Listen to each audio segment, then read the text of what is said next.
Magandang hapon, Luzon, Visayas at Mindanao. Narito ang latest sa lagay ng ating panahon. Shearline pa rin na nakakaapekto sa silangang bahagi ng Mindanao at patuloy pa rin ito nagdudulot ng mga pagulan at pagkidlat pagkulog dito sa Northern Mindanao, Caraga at Davao Region, Eastern Samar maging sa Southern Leyte.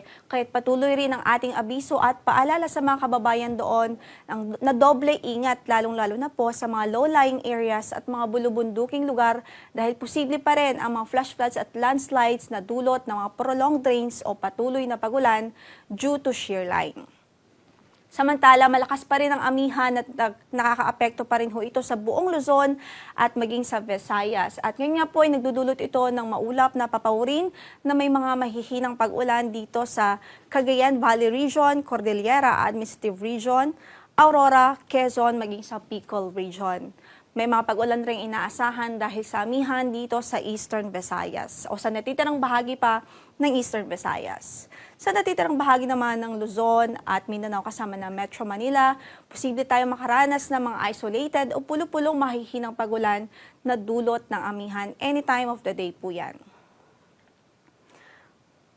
Mapapansin din ho natin ang unti-unti o patuloy na pagbaba ng temperatura sa malaking bahagi ng bansa, lalong-lalo na po yung mga matataas na lugar. At ngayon nga po, base sa ating pagtaya, likely magpapatuloy ang maulap na papawirin na may mga mahinang pag-ulan sa eastern section of Luzon by tomorrow. Then the rest of Luzon, including Metro Manila, isolated light rains pa rin ang mararanasang panahon hanggang bukas dahil sa amihan. Dito naman sa Eastern Visayas, particular ho sa Northern and Eastern Samar, asahan natin ang mga maulap pa rin na papawirin at mga thunderstorms at scattered rains and thunderstorms dahil nga pa rin po yan sa epekto ng shear line. Habang sa natitirang bahagi ng Visayas, isolated light rains pa rin ang makakaapekto. Dito naman sa Northern Mindanao at Caraga Region, maging sa Davao Region, posible po na magpatuloy ang mga pag-ulan hanggang bukas, habang sa natitirang bahagi ng Mindanao, localized thunderstorms ang makakaapekto.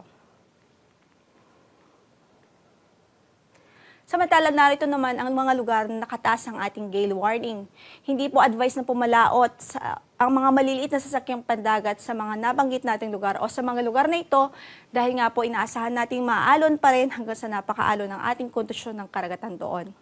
Dito po sa seaboards ng Southern Luzon, Eastern seaboards ng Visayas at Eastern seaboards ng Mindanao, sa Western seaboard ng Southern Luzon at maging sa Western at Central seaboards ng Visayas.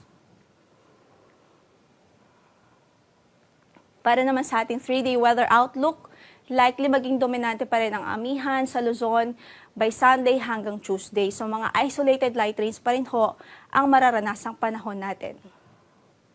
Samantala sa Visayas by Sunday hanggang Monday, likely pa rin na isolated o pulo-pulong mahihinang mga pag-ulan pa rin ang mararanasan ng ating mga kababayan doon, habang by Tuesday, posible na po ang mga localized thunderstorms. Sa Mindanao naman, especially dito sa Metro Davao, kasama na dyan ng Caraga Region, posible ang maulap na papawirin na may mga mahina hanggang sa katamtamang pagulan at pagkidlat pagkulog pa rin. So patuloy na magiging maulan by Sunday to Tuesday sa eastern section of Mindanao. Kasama na po dyan ang northern part or northern portion ng Mindanao. The rest of Mindanao, localized thunderstorms pa rin ang makakaapekto. Ang sunset natin mamaya is 5:52 in the afternoon, habang ang sunrise natin bukas, 6:25 in the morning. Ito po si Lori de la Cruz Galicia. Magandang hapon po.